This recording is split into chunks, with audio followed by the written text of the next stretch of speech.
have you ever heard about like a simple idea that just makes a real difference? Well, today we're going to be looking at one of those stories about the reading lounge at Elimu Yetu Oh, yeah. in Arusha, Tanzania. That's a cool. We got some material on this, and it's really quite fascinating. It is. To really understand the reading lounge, you kind of have to look at the bigger picture of what Elimu Yetu is all about. Yeah. It's not just a school. Right. It's really become vital to the community there. Elimu Yetu, which means our education in Swahili. Yes. It's been around for like almost a decade. Wow. Yeah.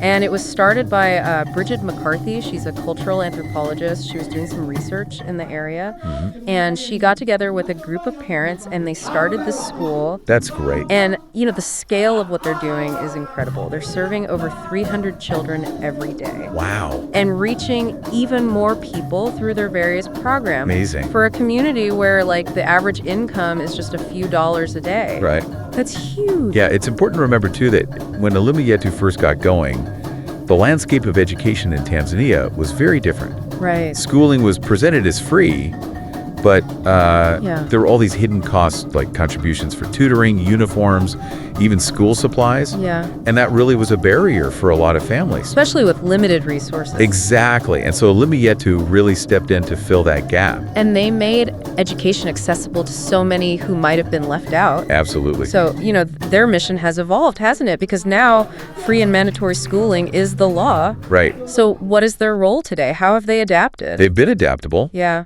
They still run this preschool program that's so crucial, and they're providing food, too, which is an enormous help. Oh, wow.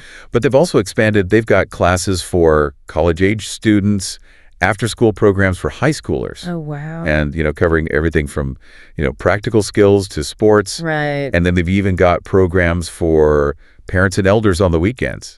Fantastic. And their sports stuff even reaches beyond the school. That's amazing. It's a real community hub. Yeah. They're offering so much more than just basic schooling. And someone who has been really instrumental in helping them expand their mission over the past 3 years is Scott Merritt.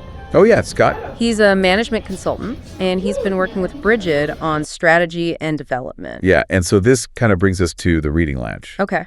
You see, Amos, the president of Elimu Yetu, had this desire to create this culture of reading within the school. Right. He recognized that literacy is so fundamental for everything else. And they weren't starting from scratch. No, not at all. They already had maktaba.org. Yes. You pronounce it maktaba, meaning library. I love that name. It's a website with like over 2,000 free books in both English and Swahili. Wow, that's amazing. So the resources were already there. That's so interesting, though, that just providing the books wasn't enough. Right. Like, even with this amazing digital library, reading wasn't really seen as something the kids wanted to do. Yeah, it just wasn't cool. Yeah, it wasn't cool, and it wasn't part of, like, the fabric of the school. Yeah, that's where Scott's idea for the reading lounge was so insightful. He envisioned it as a daily event that the students would actually want to attend. Right. Held right in a central location, and the price of admission was simply reading. I love that. Yeah, it was about making reading, a regular thing. Normalizing it. Yeah. Yeah. And to make it even more enticing, they added a couple of things. Like what? Free soda or another beverage. Oh, that's... And popcorn. While they read. Yes. That's such a good idea. It's a simple combination, but it just, it makes it a little more It shiny. makes it social. Yeah. That's great. It transforms reading from a solitary task into like a communal experience. Exactly. And the response was immediate. Over 60 students in that first week. Wow. And 9 months later, they're still seeing 30 to 60 students every single day. That's fantastic. That's incredible. And this really shows how important it is to have local people involved, too. Yeah. Johnson John, the librarian at Elimu Yetu, he's the one who hosts the reading lounge every day. That's great. And he was so important in getting it off the ground. He worked closely with Scott and Bridget. Right. When Scott would come visit from Orange County, California. And Scott made 2 trips last year. Wow. Spending about 3 months total there. That's dedication. Yeah, and Scott's background is actually quite relevant here. Okay, how so? He runs a management consulting firm that focuses on marketing, strategy, and technology. Mm-hmm. But he also has this impressive history of running a large free after-school sports program. Oh, wow. In South Central Los Angeles. That's amazing. Yeah, it was for literally thousands of kids across multiple elementary schools. That's incredible. And, that program was supported by USC, the Lakers, and LA 84. Wow, those are some big names. Big names, right? So you can really see the parallels, I see that. He understands how to attract young people. Yeah. And he understands the power of offering something fun.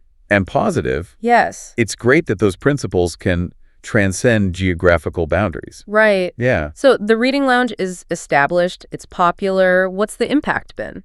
Well, it's really normalized reading. Yeah. Like it's gone from a chore to a regular part of their day. I like that. And while kids of all ages participate, Yeah. it seems to have really resonated with the college-age students. Interesting. It gives them a dedicated time and space for reading, even amidst all their other studies. Right, because that can often fall to the wayside. Exactly. So it sounds like they're fostering a habit of reading that will benefit them Absolutely. well beyond. Absolutely. And Johnson John has some really ambitious ideas for the future, doesn't he? Oh, he's full of ideas. Yeah. Like, he's been thinking about mobile reading lounges. To reach more people in the community. Yes. And he's also been thinking about Elimu Yetu offering reading lounges as a service Oh, wow.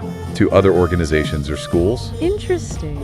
But the thing is, Johnson is already leading multiple programs at Elimu Yetu, Right. so he doesn't have a ton of bandwidth. Which leads to the fundraising efforts to hire a full-time manager specifically for the reading lounge. Yes, that would be great. So it would free up Johnson. Yeah. And it would allow for even more expansion. And they need funding to cover the soda and the popcorn, too. Of course. The refreshments are a big draw. So how else are they looking to enhance the reading lounge? Well, one idea is to have the hospitality students work as rotating servers. Oh, that's interesting. Imagine them offering, like, fancy cocktails. Oh, wow. Or interesting juice blends to the readers. That's really cool. It keeps the experience fresh, and it gives the students practical experience. That's a really smart approach. Yeah. I also read something about them creating the first free little library in Africa. Yeah, they looked into it, and there weren't any registered on the Little Free Library website. Wow.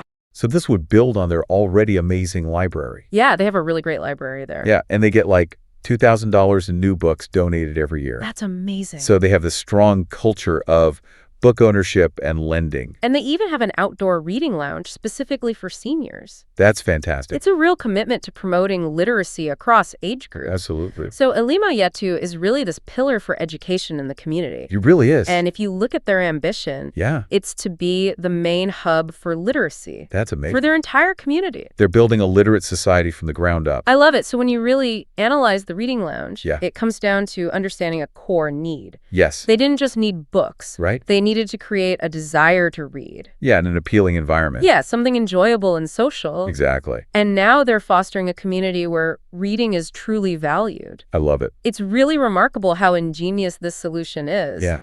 It's a simple concept, Right. but it's incredibly effective in a place where resources can be limited. Right. They didn't need fancy technology or complex programs. Right. It was all about basic human motivations. And it's a testament to, community-centered initiatives. Yeah, it really is. It makes you think about how these creative solutions can be applied anywhere, even in our own communities to encourage learning and engagement. For anyone who's interested in learning more about the Reading Round and supporting Elimu Yetu, you can go to maktaba.org or reading. It's a great example of how a simple idea can have a profound impact. Absolutely. Thanks for joining.